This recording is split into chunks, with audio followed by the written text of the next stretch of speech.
जय श्री कृष्णा, राधे राधे। मैं कमलेश चौहान एक कथा लेके आई हूँ आपके लिए। छोटी सी है, हमने बहुत छोटी सी प्रस्तुत करने की कोशिश करी है। दुर्वासा ऋषि जो कृष्णा जी के गुरु हुआ करते थे, एक बारी द्वारका नगरी के पास से वो गुजर रहे थे और उन्होंने अपने चेलों के हाथ एक खबर पहुंचवाई कृष्णा जी को कि ऋषि जी, गुरु जी आपसे मिलना चाहते हैं। चेला गया और कृष्णा जी को यह खबर दी।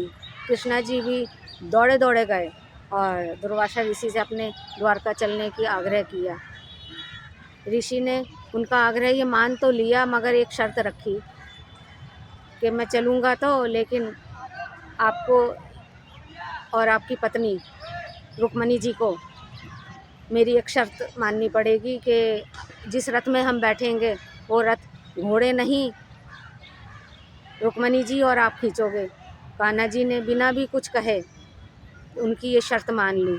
जब उनकी ये शर्त मान ली तो बैठ गए। कृष्णा जी के उस जगह खड़े हो गए रथ खींचने के लिए जहाँ पे घोड़े और बैल होते हैं। दुर्वासा ऋषि और उनके चेले सब उस रथ में सवार हो गए और वो कान्हा जी और रुक्मणी जी खींच रही थी वो रथ।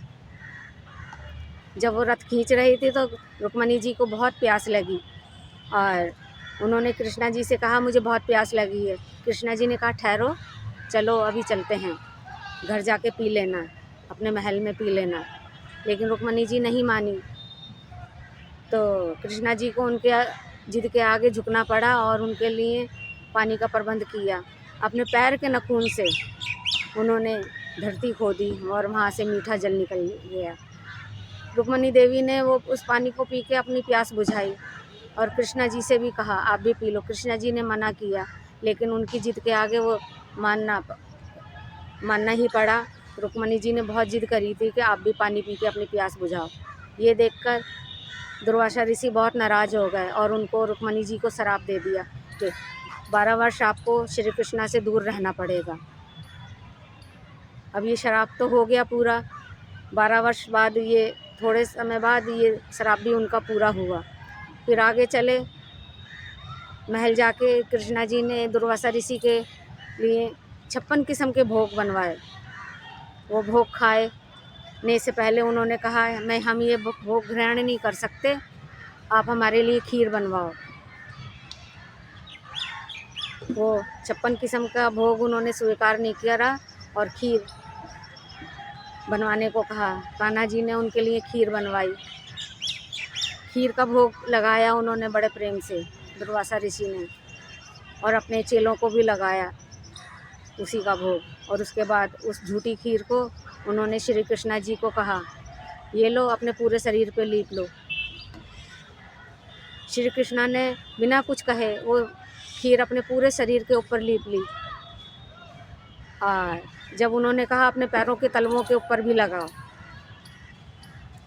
तो कृष्णा जी ने मना कर दिया कि ये गुरु का प्रसाद है, ये मैं पैरों के ऊपर नहीं लगाऊंगा। इस बात से खुश होके ऋषि ने उनको आशीर्वाद दिया कि तुम्हारा ये शरीर वज्र के जैसे हो जाएगा और जिस जगह तुमने ये खीर नहीं लगाई है वही हिस्सा कोमल रहेगा। और ये आशीर्वाद बाद में फलित भी हुआ।